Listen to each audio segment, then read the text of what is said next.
ce n'est qu'une répétition.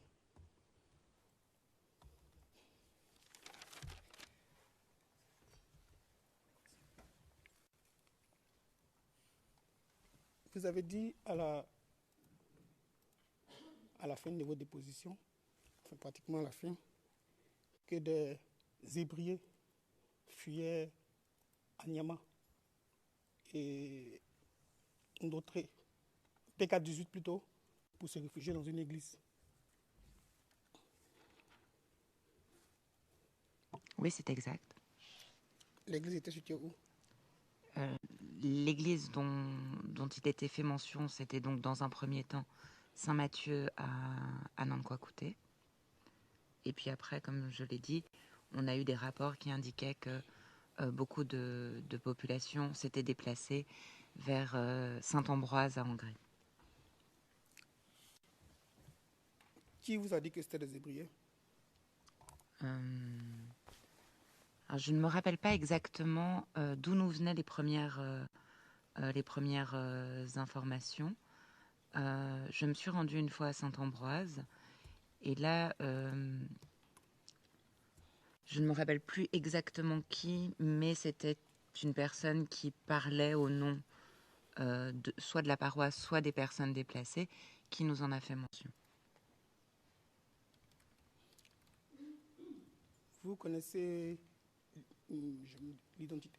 Vous connaissez les populations autochtones d'Anyama?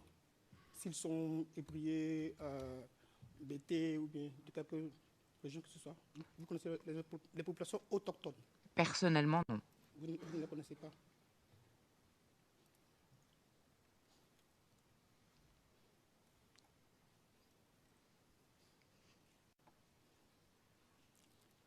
Et les populations d'Anankwa-Kouté? La fois où je me suis rendue à Nankwa-Kouté, comme je l'ai dit, nous n'avons vu que 4 personnes. Et donc vous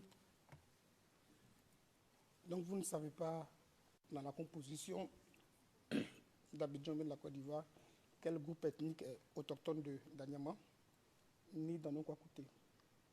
Sans leur demander, non.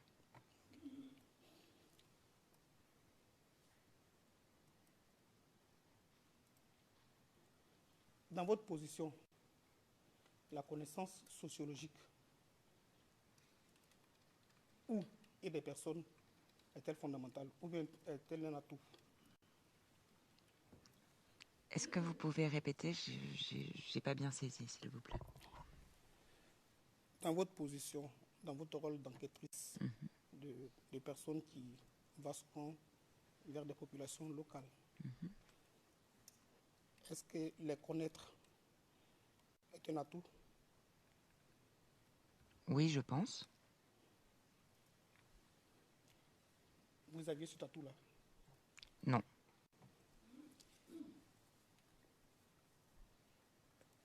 Alors, est-ce qu'il est exact de dire que, à cette époque, quand on se déplace en 2010, en octobre, entre octobre et mars, par là, est-ce qu'il est exact de dire que vous n'étiez pas suffisamment préparé?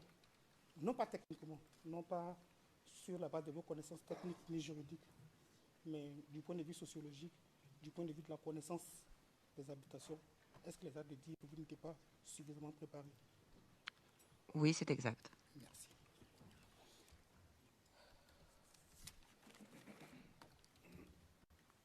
Par la même occasion, est-ce que durant cette période-là, ce qu'on appelle la crise post-électorale,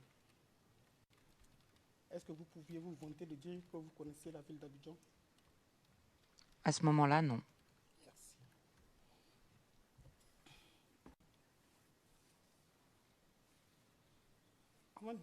Avant de venir en Côte d'Ivoire, je crois que vous avez été au Guatemala. Oui, c'est exact. Comme on parle de français, je pense que nous devions ménager des pauses pour... Oui, effectivement. Vous étiez au Guatemala. C'est exact. Y avait-il un conflit armé à cette époque dans ce pays-là? Au moment où j'y étais, non.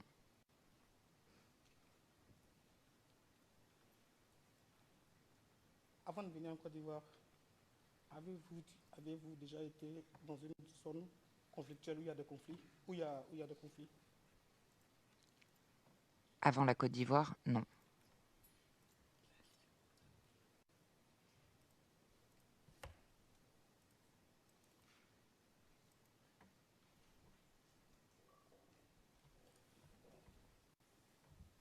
Quand vous avez commencé à faire les enquêtes sur le terrain, même, même avant ça, même à recevoir à être opératrice d'abord au call center avant de faire des analyses, y avait-il du personnel ivoirien? Dans le call center, vous parlez, ou en général? Oui, il y avait du personnel ivoirien.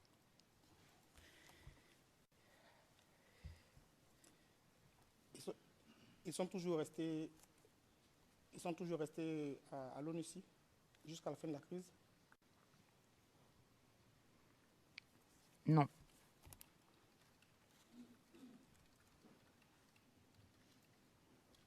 Pourquoi? Ils sont toujours restés employés par l'ONUCI, mais il y a eu des moments où le transport, oui, le transport n'était plus possible, donc ils ne pouvaient plus se rendre sur leur lieu de travail, et il y avait eu aussi à des moments des restrictions.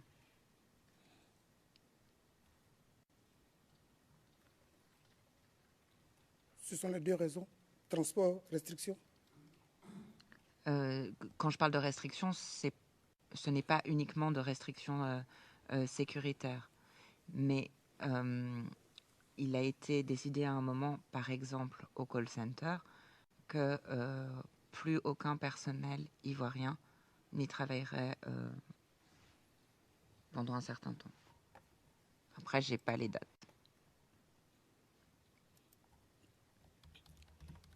Qui et pourquoi cette décision a été prise de ne plus que les Ivoiriens travaillent au call center? Alors, je ne sais pas qui a pris la décision.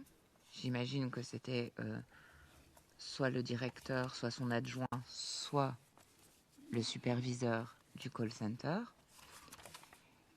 Pourquoi? Alors là, c'est uniquement des choses qui m'ont été rapportées. C'est que souvent, il a été dit que les gens répondaient mal, en fait. Étaient un peu agressifs envers les personnes qui appelaient.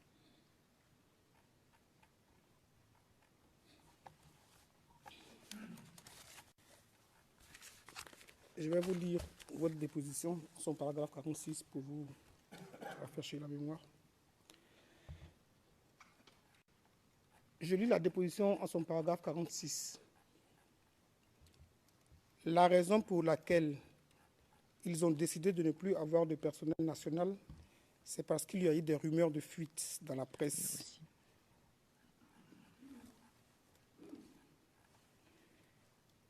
Et aussi, certains collègues nationaux traitaient l'information par rapport à leur idéologie politique.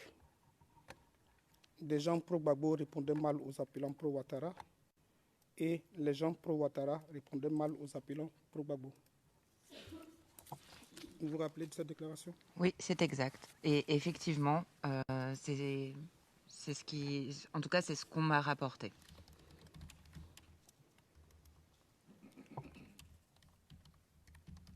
À part les rumeurs, à part ce qui vous a été rapporté, il vous a été donné vous-même de constater un écart de langage ou bien un écart de comportement d'une de ces personnes? Oui, mais je ne le mettais pas sur le compte politique, je le mettrais plutôt sur le compte du stress et de... Quand vous répondez non-stop en fait à des appels de victimes, il y a un moment où, parce que chaque personne est humaine, on peut perdre patience et s'énerver. Donc moi personnellement, de ce que j'ai constaté, c'était plus dans ce sens-là, où des personnes, parce qu'à un moment c'était trop, perdaient patience en fait et avaient besoin d'une petite pause et puis de souffler un peu.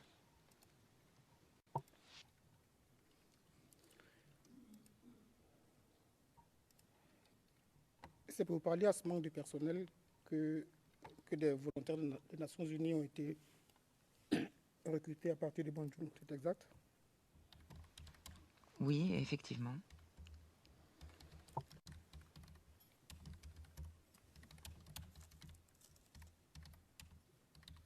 Ces personnes recrutées à Banjul, ils avaient à peu près le même profil que les Ivoiriens. Est-ce qu'ils pouvaient valablement les remplacer en ce qui concerne la connaissance du terrain, par exemple? Comme je l'ai dit, c'était des gens qui travaillaient déjà à l'ONUCI dans d'autres sections, qui étaient plus anciens.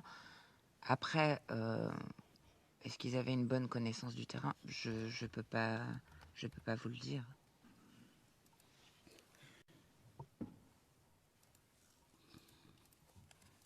Vous connaissiez leur profil?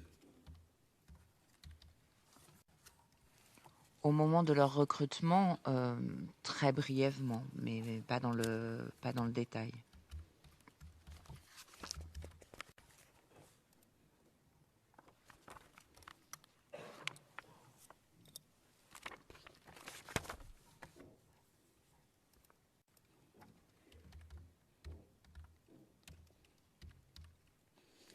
Je vais vous lire votre déclaration dans le transcript du 20 septembre 2016. Ça veut dire que c'est ce que vous avez déclaré ici à l'audience.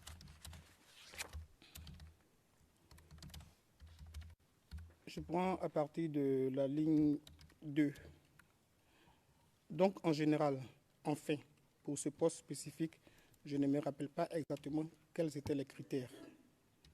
Excusez-moi, confrère. Ligne 2, quelle page? Page 7.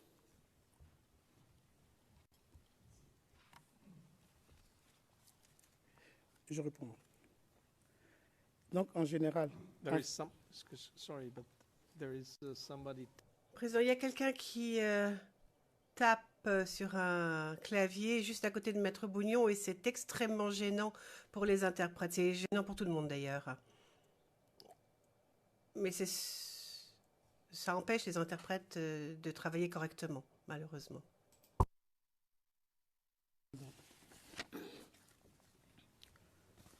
Donc, en général, enfin, pour ce poste spécifique, je ne me rappelle pas exactement quels étaient les critères.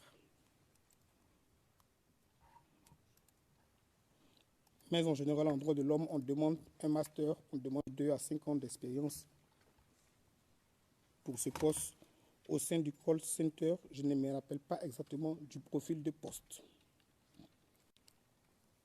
C'est des critères qui sont préétablis. C'est un recrutement relativement classique.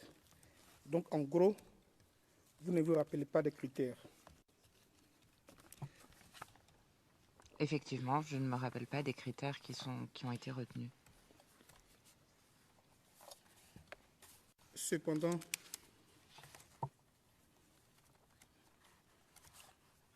lors de votre déposition, vous m'aviez l'air d'être plus renseigné.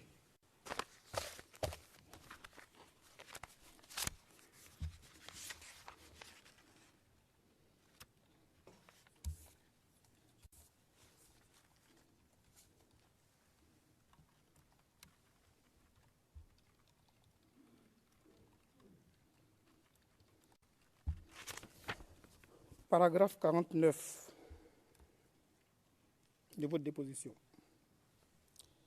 D'abord, parmi les venus récupérés de Banjul, il y avait certains critères qu'il fallait remplir. Intérêt dans les droits de l'homme, avoir une formation juridique, avoir une expérience dans les droits de l'homme, avoir une bonne connaissance du terrain. Ce sont les critères que vous citez au bureau du procureur. Et donc, contrairement à votre déposition, peut-être que c'est moi qui me trompe, j'ai une mauvaise lecture, mais contrairement à votre déposition, vous connaissiez parfaitement les critères qui ont prédéterminé au recrutement de ces personnes. Je ne pense pas que j'avais parlé de tous les critères. C'était ceux dont je me rappelais à ce moment-là. Et effectivement, si je l'ai dit, c'est que c'était le cas. Là, maintenant, actuellement, je serais incapable de vous refaire cette même liste des critères. C'est pas bien grave. À cette époque, connaissance du terrain, ça impliquait quoi? Je ne me rappelle pas. J'imagine, mais c'est une supposition, mais enfin, en tout cas, c'est par rapport à ce que j'ai pu déclarer précédemment. Si j'ai dit connaissance du terrain, j'imagine que ça voulait dire que c'était des gens qui étaient plus sur le terrain que dans un travail de bureau. Mais c'est une interprétation de mes propres propos là que je fais.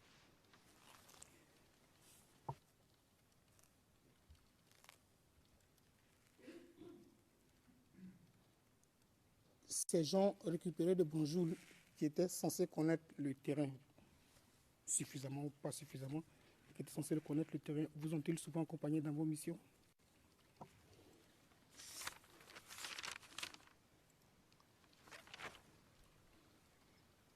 Cela spécifiquement, je pense que jamais.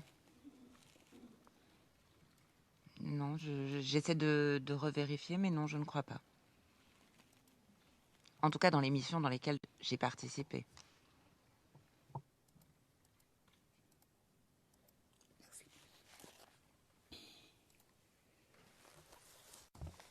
Vous affirmez à la fin du paragraphe qu'ils ont eu une mission poussée en 2 ou 3 jours. Qu'ils ont une formation poussée. Vous préférez que je vous lise? Oui, effectivement. J'attends en fait la question. Non. Ok, merci. En quoi est-ce qu'une formation peut être poussée? Sur quel sujet peut porter pour être poussée en 2 ou 3 jours? Là, je parlais de la formation pour être opérateur au call center.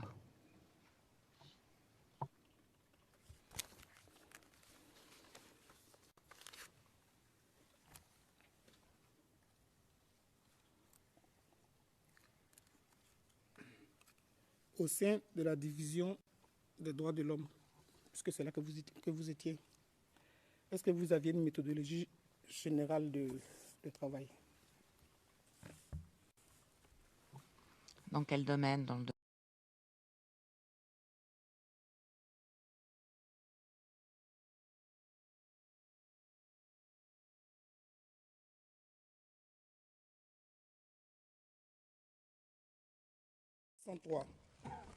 Avant le paragraphe, il y a marqué méthodologie utilisée pour le suivi des cas. Je ne sais pas si j'arriverai à parler de la méthodologie générale, mais je vais essayer sur la base de ma propre expérience. Oui, alors là, on parle de méthodologie de suivi des cas, et je confirme ce que j'ai dit. Là, je ne pense pas qu'il y avait une méthodologie qui nous avait été donnée, mais moi, je n'ai pas pris part à cette formation complètement.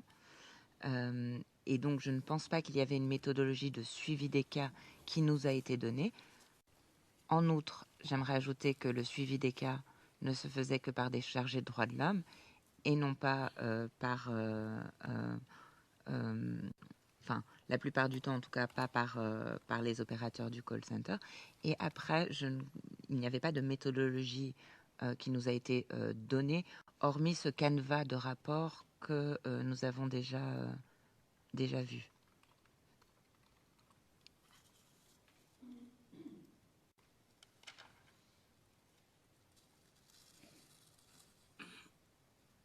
Quand vous dites qu'il n'y avait pas de méthodologie générale et que les suivis des cas étaient confiés à des HRO, des Human Rights Officers, c'est exact?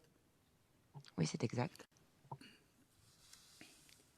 Et donc, chaque Human Rights Officer, pour le suivi des cas, appliquait sa propre méthodologie à lui. Je pense que lors de la formation, il y a des points qui ont été peut-être levés. Après, c'est la méthodologie générale du Haut-Commissariat. Donc, pour déterminer, par exemple, s'il y a une violation, on doit connaître le lieu de l'incident, la date de l'incident, le nombre de victimes, le type de violation alléguée, les auteurs présumés, etc. Après avoir pris des renseignements sur la personne, oui, enfin...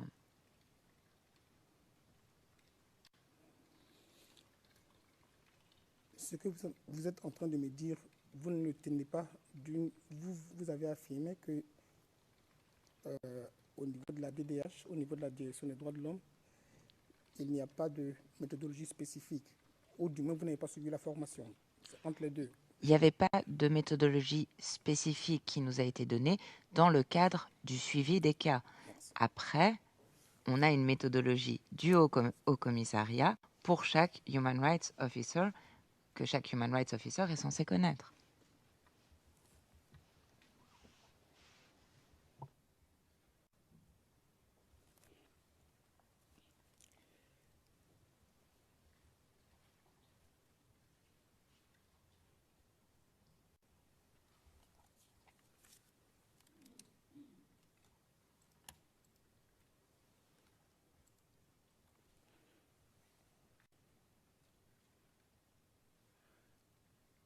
Si je comprends bien, un suivi des cas, c'est une enquête plus un rapport.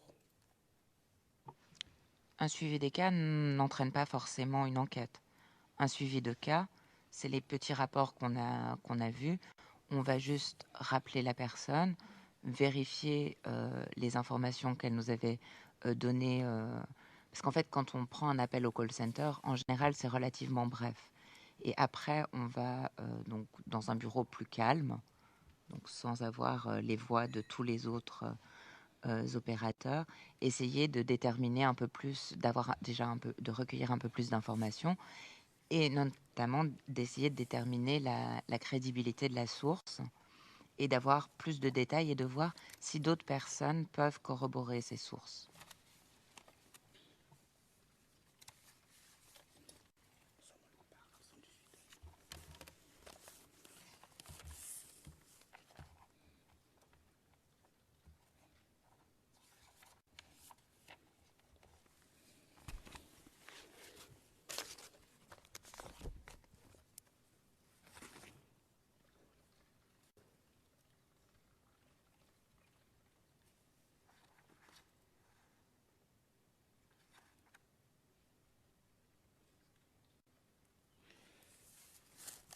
Vous dites dans vos dépositions que vos drafts étaient revus par les seniors députés. Et est-ce qu'ils étaient sur le terrain avec vous? À certaines occasions, ils menaient même, c'était même eux le team leader des enquêtes en fait.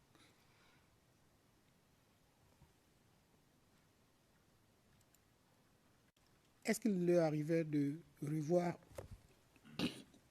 vos drafts, même quand ils n'étaient pas sur le terrain avec vous?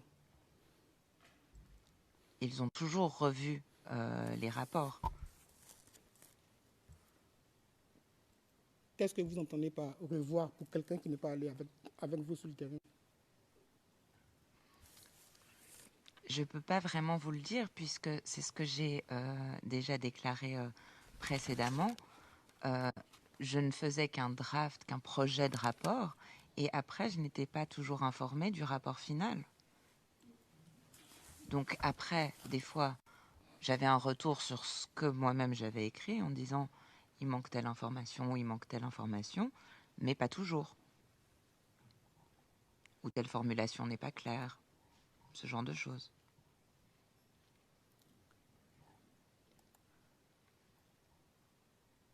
Est-ce que vous enregistrez les conversations que vous aviez avec les personnes que vous interviewez? On prenait des notes, mais on n'a jamais fait d'enregistrement audio. En tout cas, à ma connaissance, personnellement, j'ai jamais fait d'enregistrement audio. Hier, vous avez dit qu'il ne signait pas les dépositions aussi. Non, il ne signait pas.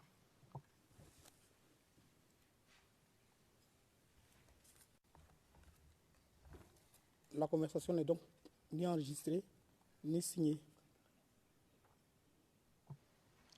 Non, effectivement, il n'y avait pas d'enregistrement audio et je ne faisais pas signer mes notes.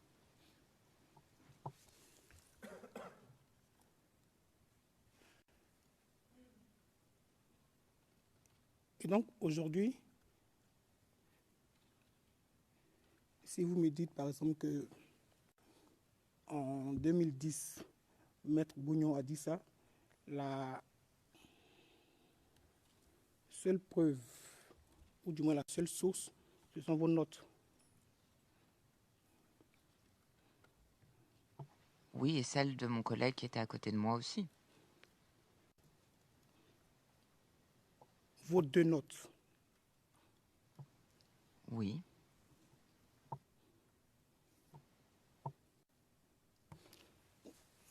Comment je peux avoir la certitude de ce que ce sont vraiment mes propos?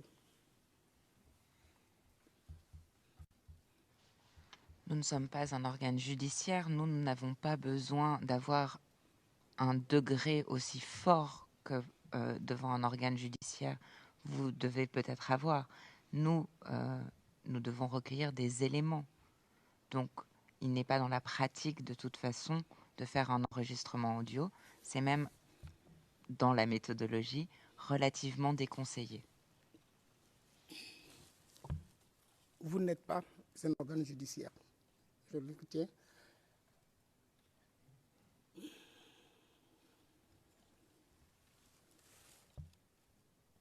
Moi, je parle d'éléments de preuve. Parce qu'aujourd'hui, 5 ans après les événements, vous avez établi des rapports sur des allégations. Et vous êtes en train de me dire que, par exemple, je dis une chose, le 3 mars, à Bobo, quelqu'un vous aurait dit qu'il a vu une autre personne tuer une personne. Vous n'avez pas enregistré ce que cette personne a dit. Vous n'avez pas de déposition. Sur quoi devrais-je me fier? Sur quoi?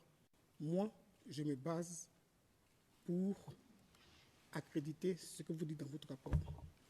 Monsieur Dimerjan, cette question a déjà été posée et le témoin y a répondu. Le président, oui, vous dites, monsieur Dimerjan, je pense que le témoin a déjà répondu. Le président, mais ce n'est pas en plus une question, c'est une question rhétorique, c'est une observation au sujet de ce qu'a dit le témoin. Ça, c'est pour une phase ultérieure du procès, maître. Merci. Ce n'était pas rhétorique, c'était juste que je voulais qu'on soit au même niveau de compréhension. Mais c'est bon, je vais avancer.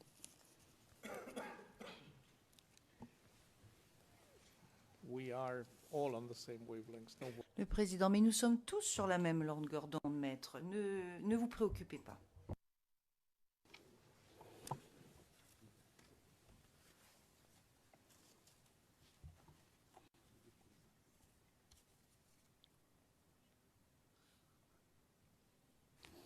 Pour qu'on se comprenne bien. Vous avez affirmé ici hier, aussi bien dans votre déposition aussi, que vous preniez les interviews, les déclarations dans des conditions peu catholiques, si on pourrait le dire ainsi, c'est exact?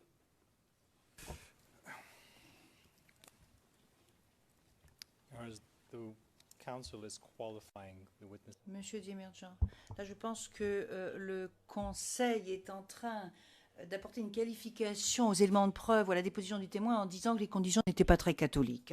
Je pense qu'il serait beaucoup plus judicieux de citer directement le témoin, soit en citant sa déclaration, soit sa déposition. Le président, oui, vous pouvez reformuler, maître, s'il vous plaît? Merci, monsieur le président. Vous avez dit que vous n'avez pas respecté les règles en matière d'interview. C'est exact? J'ai dit qu'effectivement les conditions n'étaient pas optimales et que les témoignages ou les déclarations n'ont pas été prises avec la même rigueur que celle avec laquelle on a l'habitude enfin, avec notre méthodologie qui est généralement utilisée. Il me semble que c'est ce que j'ai dit.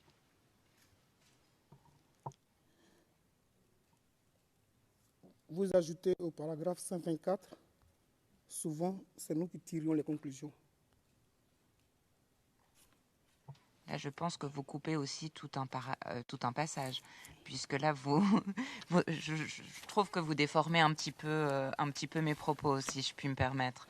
Je dis que c'est nous qui tirions les conclusions dans les rapports, donc là, c'est pas nous qui tirions les conclusions par rapport à ce que la personne nous disait, et nous ne mettions pas dans la bouche de ces témoins ou victimes des mots qui n'étaient pas les leurs, hein.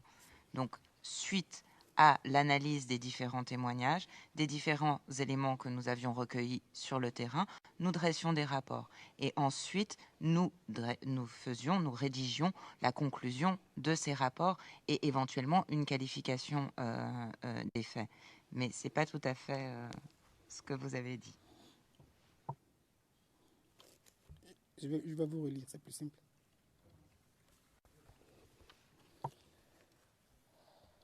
Souvent, c'était nous qui tirions la conclusion. Par exemple, si les personnes nous disent, dans un contexte particulier, qu'ils ont vu des hommes en uniforme noir, c'est nous qui les qualifions de sécos. J'ai fini. Ah d'accord, vous parliez de ma... Le président, est-ce que vous pourriez peut-être, d'où vient cette citation? Est-ce que nous pourrions avoir la référence, maître? Monsieur le Président, j'ai dit paragraphe 124. Déclaration. De la déclaration. Thank you. Your Honors. Merci, Monsieur Dimergent, Monsieur le Président. Excusez-moi d'intervenir à nouveau, mais je me sens contrainte de le faire. Donc, soit le Conseil présente la déclaration au témoin, soit il lit l'intégralité du paragraphe. Parce que lire une phrase sans lire la fin, cela induit en erreur. Le sens de la phrase, personne ne peut le deviner si on ne lit pas la deuxième partie de la phrase. Excusez-moi de vous le dire. Le Président, Maître Bougnon, nous allons lire tout le paragraphe. Je vais à votre convenance, je vais lire tout le paragraphe, mais j'aimerais faire remarquer, je vais faire une observation. Il m'a été ici donné à plusieurs occasions de faire le reproche à l'accusation de lire tout un paragraphe ou bien tout un ensemble de phrases. Il m'a été dit que c'était eux qui posaient les questions et qui choisissaient le paragraphe qui correspondait à la question et à ce qu'ils voulaient obtenir. Je suis aujourd'hui étonné qu'on vienne me demander de lire tout un paragraphe pour leur faire plaisir, mais je vais le faire.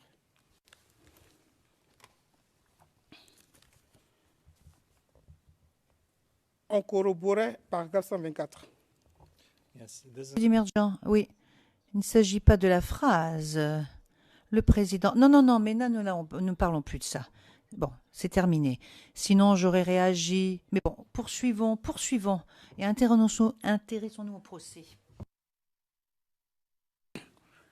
On corroborait les informations brutes du call center avec les témoignages et autres sources. Il fallait un minimum de témoignages concordants pour corroborer une information. Souvent, c'était nous qui tirions la conclusion. Par exemple, si les personnes nous disent, dans un contexte particulier, qu'ils ont vu des hommes en uniforme noir, c'est nous qui les qualifions de sécos sur la base de notre analyse de la situation. Des fois, on précisait que les informations n'étaient pas corroborées et que c'était des allégations et on utilisait le conditionnel présent.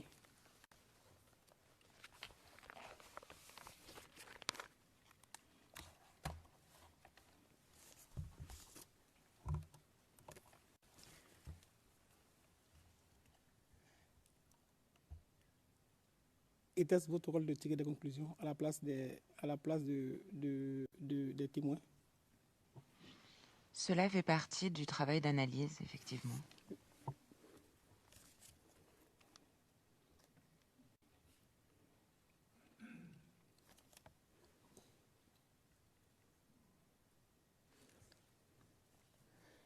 À votre connaissance, est-ce que des rapports ou des documents ont été rédigés sur la base des rapports quotidiens? Je n'ai pas compris votre question. Est-ce que vous voulez dire, est-ce qu'il y avait des rapports quotidiens? Non, je répète ma question. À votre connaissance, est-ce que des rapports ou des documents ont été rédigés sur la base des rapports quotidiens?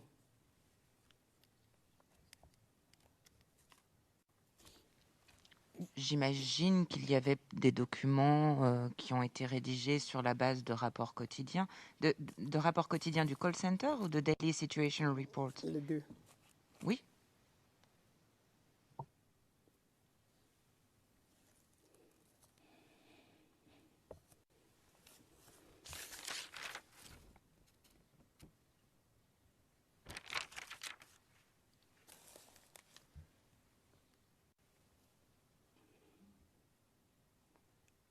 Les rapports du call center, vous l'avez dit plusieurs fois, qu'il émane d'appels téléphoniques. Et donc, qui contiennent des informations non encore étayées ou vérifiées ou corroborées. C'est exact? Et donc, il y a des rapports qui sont établis sur la base de cette donnée non encore vérifiée ou établie. Vous m'avez parlé de rapports ou de documents. Par exemple, je rédigeais des points de situation quotidiens dans lesquels il était inscrit les allégations qui étaient rapportées au call center dans les dernières 24 heures. Est-ce que ceux-ci ont pu servir de base à la rédaction du rapport? Je ne pense pas. Ou alors avec le terme allégation.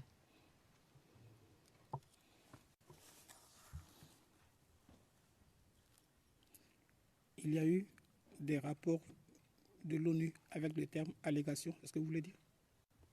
Non, dans le sens, il a été rapporté 50 allégations de violation des droits de l'homme au call center au cours des dernières 24 heures.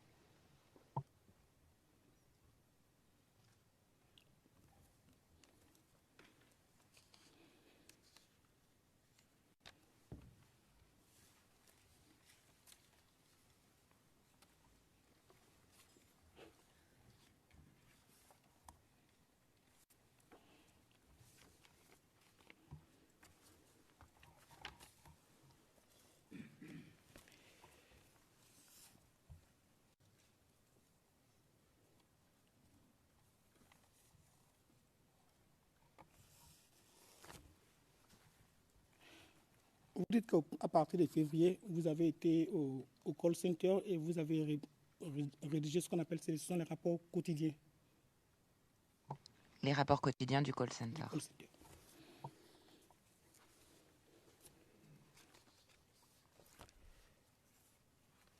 Je vais demander qu'on vous présente, on vous l'a déjà présenté d'ailleurs, mais je vais le présenter une nouvelle fois, le document CIV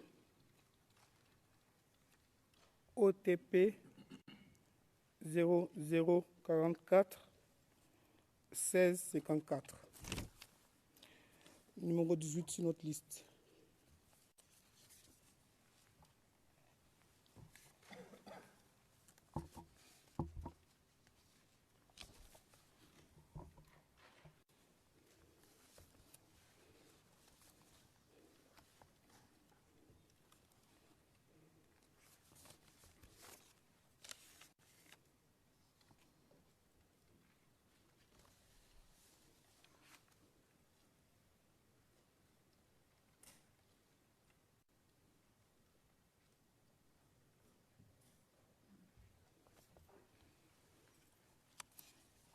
Je l'ai sous les yeux.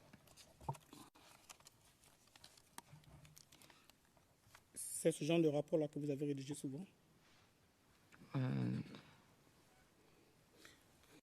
Est-ce qu'on peut agrandir, Voilà. s'il vous plaît? Exactement, c'est ce que je...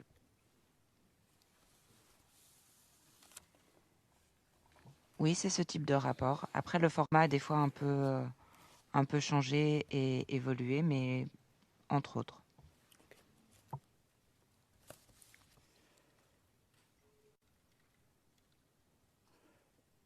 Vous dites qu'on y marquait ce qu'on appelle des événements clés. C'est exact? C'était plus en lien avec la localisation. C'est pour ça que je dis que le rapport a évolué. Ça, c'est un format qu'après, il me semble, il me semble qu'à un moment, ça a changé, mais je ne saurais vous dire quand. Mais là, oui, c'est ce type de rapport, oui, avec des points. The translation doesn't come through. Sorry. Président, excusez-moi. L'interprétation anglaise n'a pas été consignée. Je ne sais pas, est-ce qu'il s'agit d'un problème? Nous n'avons pas entendu. De quoi s'agit-il?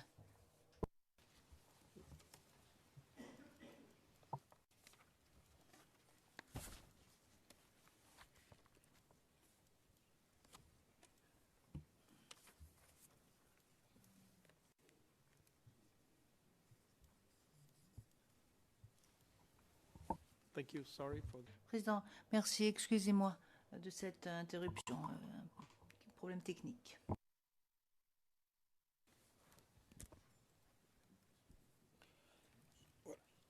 Vous dites au paragraphe 22, dans ce rapport, je mettais les événements clés qui méritaient une attention particulière. Non, non, excusez-moi. Ce n'est pas le paragraphe 22 de ce document. C'est dans le paragraphe 22 de votre déposition. Oui, j'avais bien compris. Puis comme je me rappelle de ce que j'ai dit, effectivement. C'est pour ça que ce rapport, pour moi... S'il vous plaît. Ah oui, pardon, j'oublie toujours les interprètes. Excusez-moi. Je n'ai pas encore posé la question. Pardon.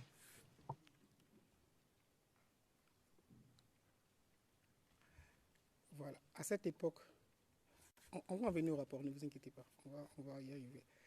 À cette époque, c'est quoi un événement clé pour vous?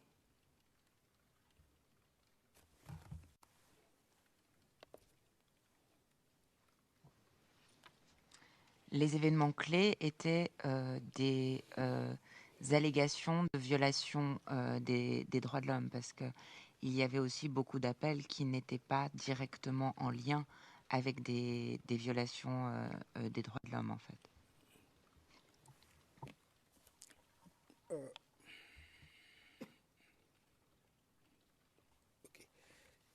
Et donc, par exemple, je veux dire, comment est-ce qu'on fait pour aboutir à mettre, par exemple, ici, vous regarderez sur la dernière ligne de votre document, tir d'obus au marché d'Abobo.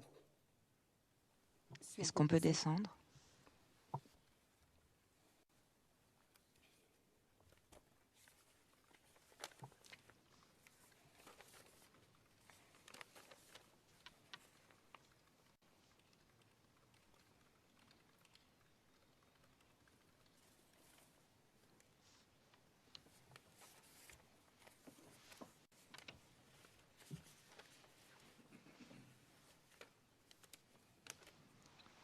Merci. Donc là, vous avez même les numéros de cas qui correspondaient à des allégations de tir d'obus au marché d'Abobo.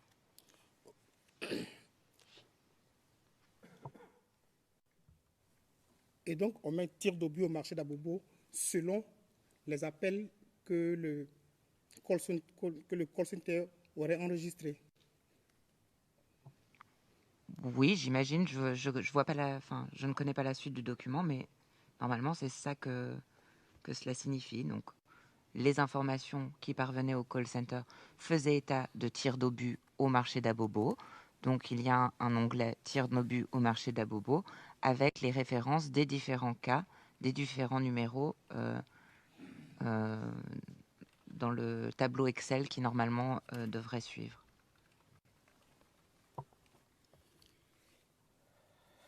Je vous pose la question parce qu'on va faire une analyse ensemble de ces appels-là.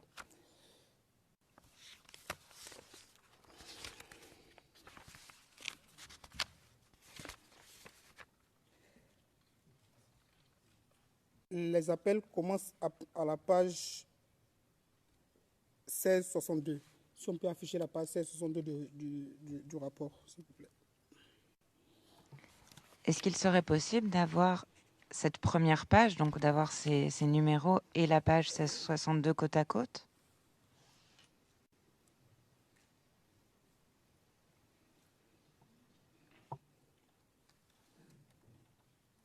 une version papier. Yes, have we, Président. Mais est-ce que nous avons une copie papier? Est-ce que c'est une copie papier sans annotation? Maître Monsieur Dimergent, il est très propre, sans annotation aucune. no, bring it directly to the witness. Président, est-ce que vous pouvez l'amener directement au témoin? Thank you. Merci. Président, merci.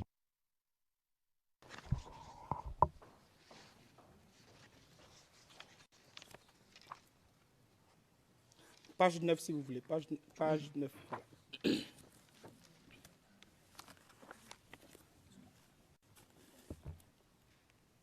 Et donc, vous dites que le titre, si je peux l'appeler comme ça, l'intitulé est basé sur les appels. Il y a enregistré, il y a ici 19 appels entre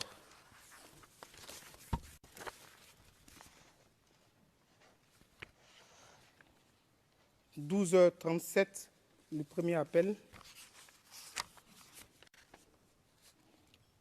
Le dernier appel est de 16h44.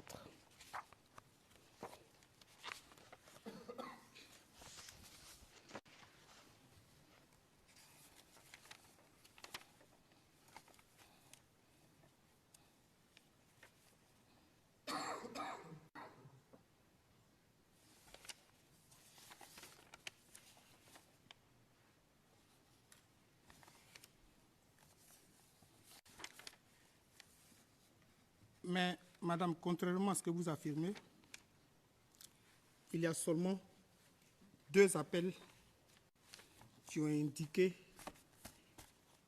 2 appels sur 19 qui indiquent le marché d'Abobo comme ayant été la cible d'une attaque.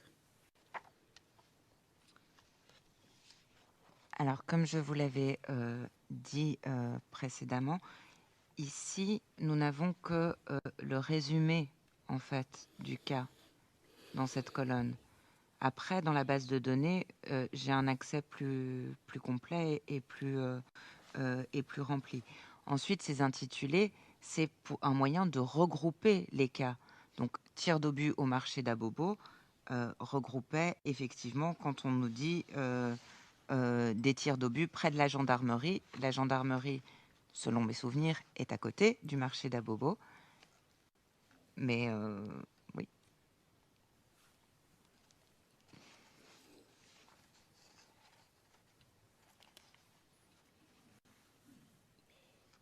Malheureusement, la copie dont on peut se servir ici, c'est celle que nous avons devant nous. C'est celle-là, malheureusement bien, ou heureusement. Vous me dites que ce sont les appels qui définissent la mention tir d'obus au marché.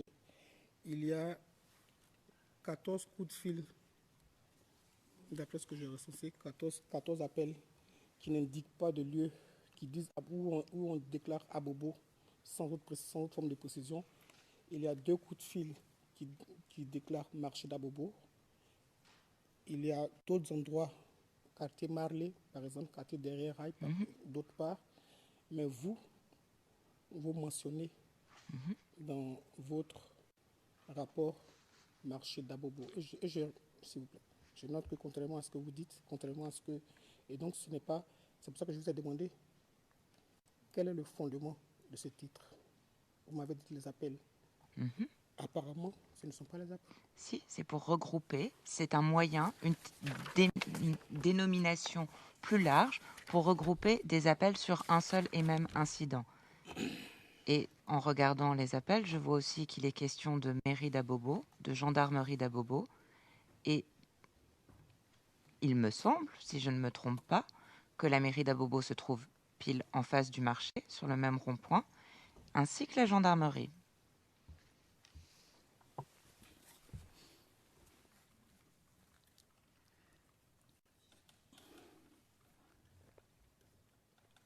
La gendarmerie est pile en face de la mairie d'Abobo.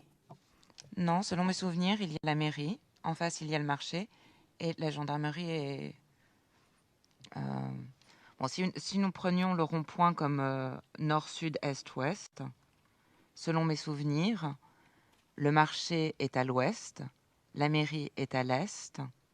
Il y a 2 ronds-points qui se suivent et il y a la gendarmerie qui est au nord. Quand vous êtes au rond-point, parce que vous êtes allé au rond-point d'Abobo, vous êtes déjà allé. Oui, il y en a 2 même qui se suivent de rond-point. Quand vous êtes à ce rond-point où il y a eu l'incident, où il y aurait eu l'incident, est-ce que vous avez une vue sur le camp commando? Vous voyez le camp commando d'Abobo? Non, pas depuis le rond-point. Merci.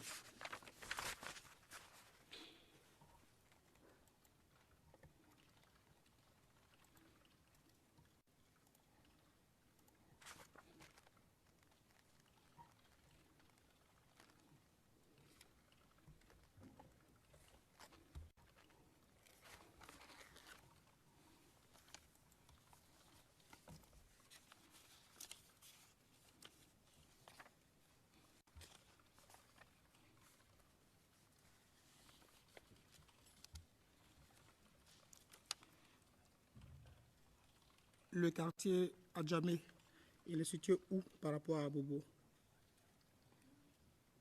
À votre connaissance? Bien avant, enfin...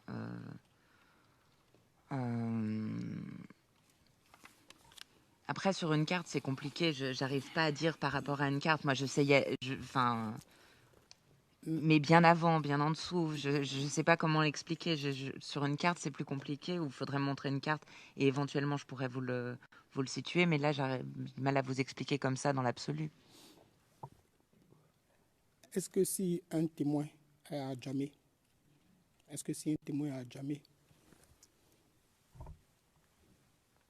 il peut objectivement et raisonnablement savoir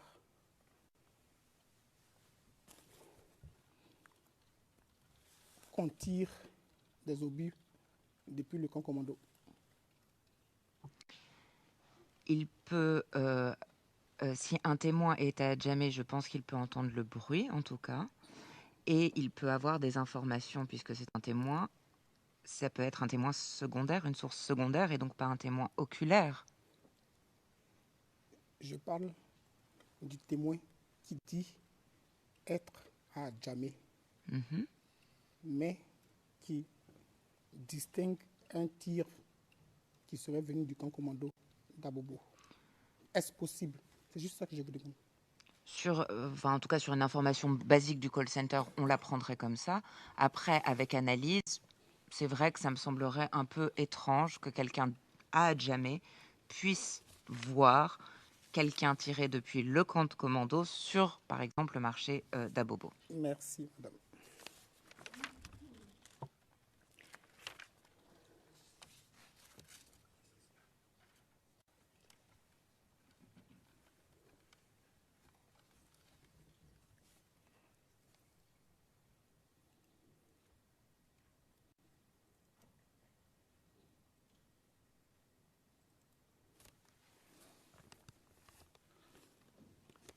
Est-ce que vous pouvez me confirmer que lorsqu'une personne était mentionnée comme agresseur, celui-ci était automatiquement mentionné comme auteur présumé sans vérification à ce stade-là? Au niveau de l'information brute prise au call center, normalement, oui, il n'y a pas de vérification. C'est vraiment selon ce que la personne nous dit. Donc, selon son propre ressenti, en fait.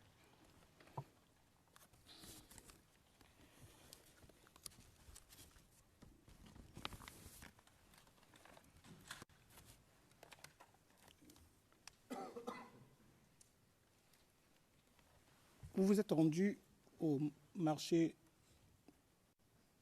excusez-moi, vous êtes rendu à Abobo pour l'enquête sur la marche des femmes une semaine après, c'est exact? Alors, comme je l'ai dit précédemment, pour les dates, je ne suis pas sûre à 100%, mais je me rappelle effectivement que c'était plusieurs jours après. C'était le...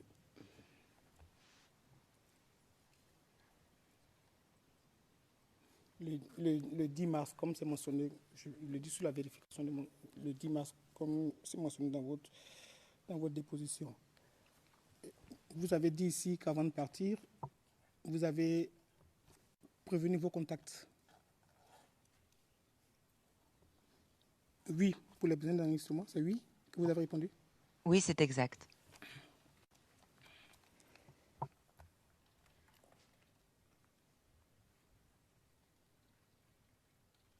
Vous dites qu'arrivé sur place, les choses étaient restées en état, en quelque sorte. Vous devez répondre. Oui, mais j'essaie de ménager un temps volontairement. Oui, effectivement. Je ne suis pas sûre que j'avais dit en l'état exactement, mais il restait pas mal d'éléments, effectivement, sur place.